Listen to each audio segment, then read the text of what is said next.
Liam Rory Delap, lahir 8 Februari 2003, ialah seorang pemain bola sepak profesional Inggeris yang bermain sebagai penyerang untuk kelab Liga Perdana Inggeris Nottingham Forest. Beliau terkenal dengan kekuatan fizikal yang tinggi hasil daripada latar belakangnya yang aktif bermain sukan rugby sewaktu zaman persekolahan. Ringkasan kerjaya kelab. Awal kerjaya dan Manchester City. Beliau memulakan kerjaya remaja di Derby County sebelum menyertai Akademi Manchester City pada tahun 2019. Di City, beliau melakukan debut senior namun lebih banyak dipinjamkan ke beberapa kelab seperti Stoke City, Preston North End dan Hull City. Ipswich Town.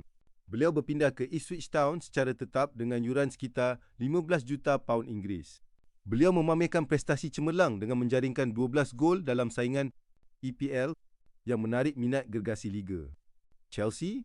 Beliau ditandatangani oleh Chelsea FC pada musim panas 2025.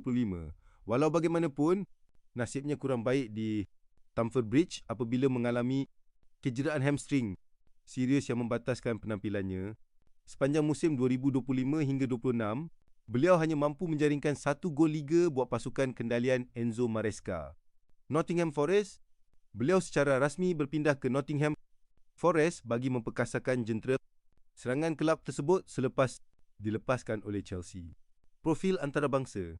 Di peringkat antarabangsa, Liam Delap telah mewakili pasukan kebangsaan remaja England dalam pelbagai peringkat umur, termasuk skuad bawah 19 tahun yang menjuarai Kejohanan Eropah B19 UEFA pada tahun 2022 serta skuad bawah 20 tahun England.